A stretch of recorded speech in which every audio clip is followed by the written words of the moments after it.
Hello everyone and welcome back to part 3 of my redesign of Oasis Springs.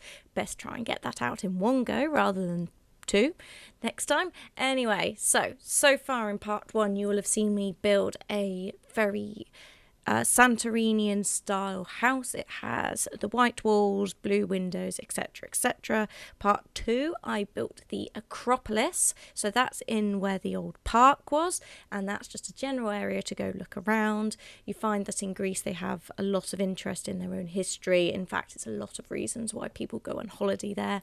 And then number 3, I decided that actually whilst you have this beautiful house in the starter area, no one's ever going to be able to afford it. So my next thought was we need to get a starter home. So I created a sim so that I had a definite budget for it and I couldn't go over, and I knew that they'd be able to afford it straight away. I can't remember how much money he has left over, so he'd best get a job straight away.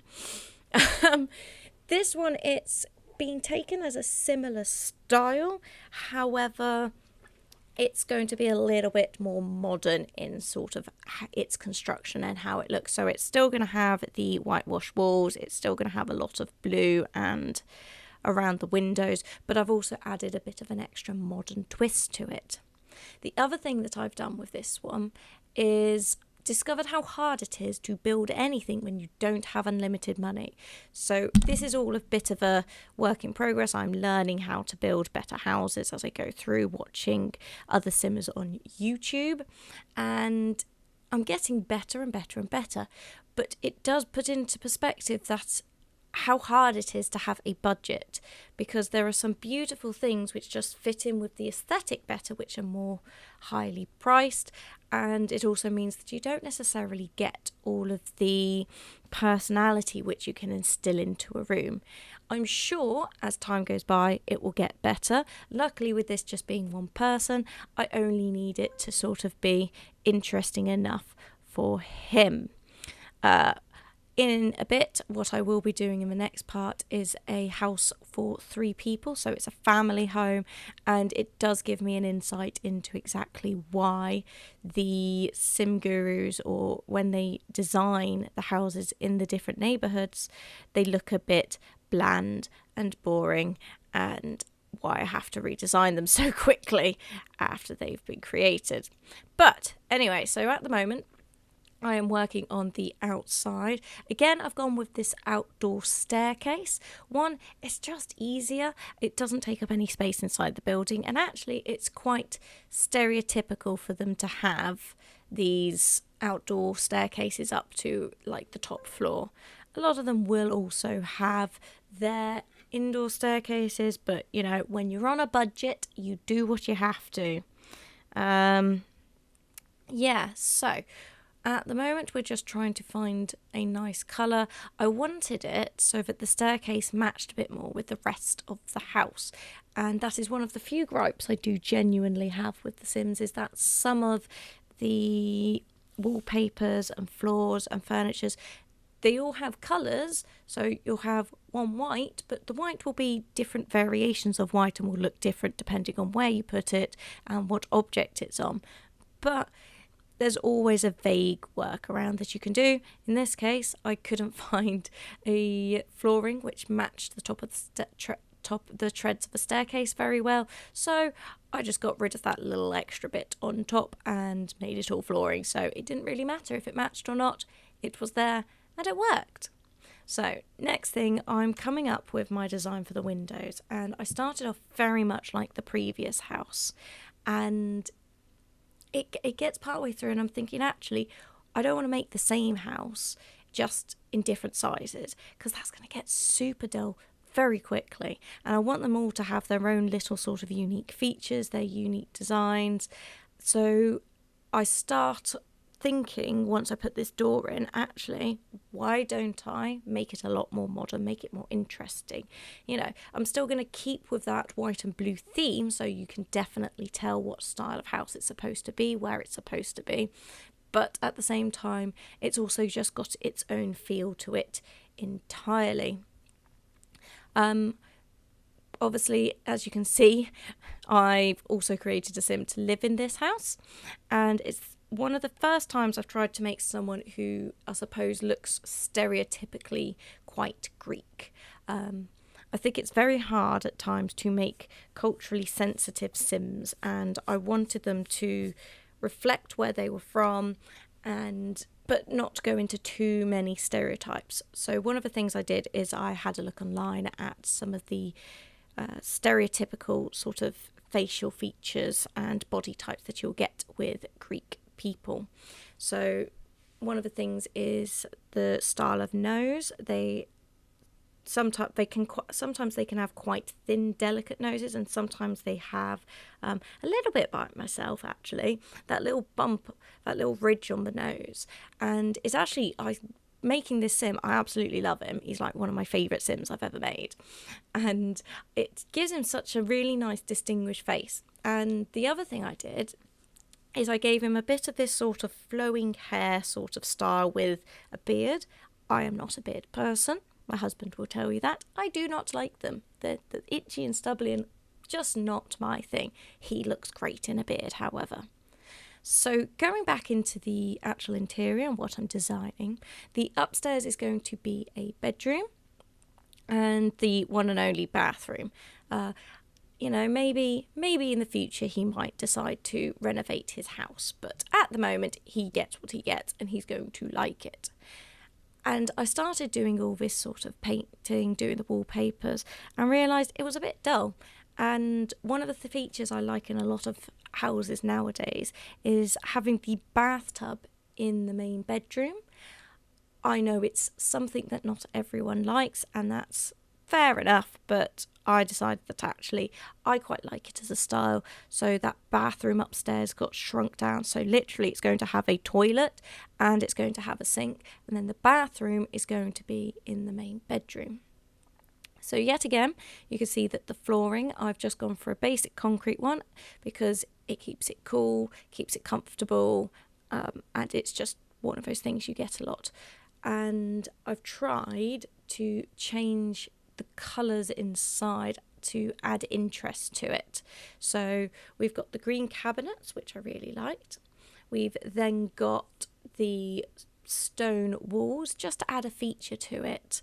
And I've decided to, whilst cut off this kitchen, which is a bit of a galley kitchen, it is a galley kitchen, I've put it in the archway, and then I've also put in a window, so you still get that light, you still get that connectivity with the rest of the house, almost like it's open plan, but it's also actually quite closed off. So, if you really wanted, you could probably put a curtain over it if you didn't want to see people.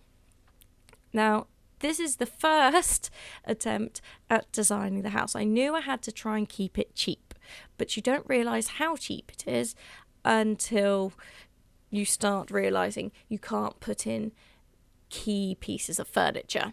So it starts off like this, whereby I'm thinking, oh yeah, I've got loads of money, I've got over 4,000 simoleons, I'll be able to do a whole house in there, it's going to be easy. Don't know, completely not thinking about anything at this point. And then as you go on, you'll see me actually starting to sell items so that I can get cheaper versions or just get rid of them entirely, because I decide actually it's just not going to work. So they've got a TV at the moment. That does not last till the end. They are going to be very much going outside and enjoying living in the area, not watching TV. And that is purely down to a financial aspect. I'm pretty sure I eventually put in a bookcase or something so they can get some fun. Maybe it's not the fun that they wanted, but it's definitely the fun they are getting. So as you can see, I've moved back upstairs, and I'm going to stop trying to use that phrase "as you can see" because that is even starting to irritate me a little. And what I've done with the bed so far, I can't remember if I keep this bed in the end, is I've seen Simmers, so I've been watching a lot of The Sim Supply with James Turner. I would definitely, if you're looking at building, have a look at what he does. One of the things I'm going to be doing in the future is trying out some of the tips on roofs, because he did a really good explanation of that. But he actually move objects, the beds, that specific one, quite a lot, whereby the headboard goes into the wall, which means you can have a feature without the need for that headboard. So I really like that. It was one of the things I was trying in this, just to see what I could do. And as you can now see from the money, I have realised that I have very little to none. And my house looks dull and boring and has no personality of which to speak. It's on a raised level at the moment. That goes because it just costs more money. And I can't get stairs to go across, and I had a bit of a mini panic, like, oh my god, how on earth do I do this? How on earth do other simmers manage to make cheap yet vaguely stylish starter homes? It is not as easy as I thought. So here we can see me moving on to slightly cheaper sofas, and then we go on to another, instead of having the really nice little stool, which I absolutely loved, we're going to move on to a chair. Nice table, coffee table, gone. And this is where the TV disappears. Well, it started off with maybe we'll have something else, and then it goes completely. As you can see, I did put a radio in again. It's an awful lot of expense. They have phones, they can get entertainment through that, so that is what they get. And that's the end of the problem. So now it's trying to move into actually designing the house, making it look nice, and trying to balance that with my costings. So we've got this bathtub here. I wanted it to be obvious that I didn't feel it was obvious, even though it's a concrete floor, that's what it was, and it just seemed a little like I'd just thrown it there, which is why I worked on things like putting the rug in and the potted plants and things, just to add a bit more finesse. The dining room is very small. The sim himself actually likes to have people round and party and host things, so he's maybe not going to do too much hosting with this money that he's got at the moment. But you could definitely see that he's thinking about it. A lot of his house has been designed for a nice kitchen, so he can have a space to actually properly cook. He has got somewhere nice for people to sit down, and eventually, whilst it's not much, I do put somewhere outside for him to be able to enjoy the views. That donkey I put in, because if anyone of you have been to Greece, you will notice there are tons and tons and tons and tons of donkeys. So as soon as I scooted over and I saw the word donkey, I was like, yep, that is going in as a bit of a nod, and no one's going to be able to make me take that out otherwise. I mean, I will sell everything else before I get rid of the donkey. Possibly not my best decision, but there you go. That is what happened, because that is the sort of person I am. So I'm currently trying to see if I can have the stereo and still have everything else, and then I realised maybe a bookcase would work. A bookcase is better in a lot of ways, on the basis of, obviously, you can learn your skills and you can get your fun up. And you know what? He can just go visit some of the community lots if he wants to have fun. He doesn't have to have it at home, not when you're this broke. So now we're looking to see how I can do the outside. I did want to have it so we could actually have a nice eating area. That wasn't happening, so we've just got a nice place to sit down and just relax and enjoy the sunset. And this is where I've come up with the idea that if I get rid of some of these more expensive windows and doors, I can have a bit more money to sort of play around with. I do get very frustrated with the whole process in a lot of ways. It doesn't change very much, and I do wish it looked a little bit better, but as a starter home, I'm still quite happy with it. It's not bad. It does what I want it to. And I think for the sim, he'd probably still be quite happy living in it, even though maybe it doesn't have some of the things he might want. But that is what a job is for. So we're going into some of this landscaping. I do think my landscaping is improving. It's definitely not as bad as it used to be, at the very least.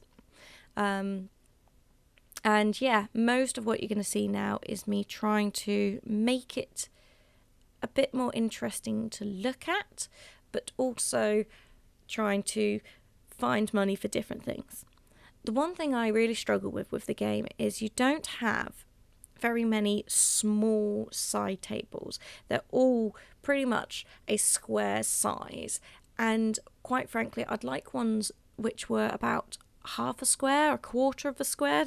I'm talking about grid sizes here, because they just seem a little bit big, and sometimes you actually just want something smaller. Or the other thing I really want, and my husband actually hates them, but I also don't care, is I really want to have pendant lights which drop down low enough so you could have them as your bedside lights. I don't know if people have seen them very much, but I think they're a really nice way of being able to do it. You might have noticed I also put in the letterbox and I hid it into the staircase. Now, I have uploaded it. I haven't played the household and got any mail to be able to check it works, but I can click on it. So I'm going to take that as a potential win and sort of hope it's okay. If not, it'll probably just have to get moved out to the side of the building, but I don't think anyone's going to mind. So here's the final products. I think it actually came out quite nice in the end. Obviously you can download this on the gallery. There will be a link to my page. Please, if you have enjoyed this, subscribe. I will be doing more of them. I also like to stream on Twitch. If you have any feedback, please leave a comment down below, and I hope to see you again in the future for my next build. Bye bye.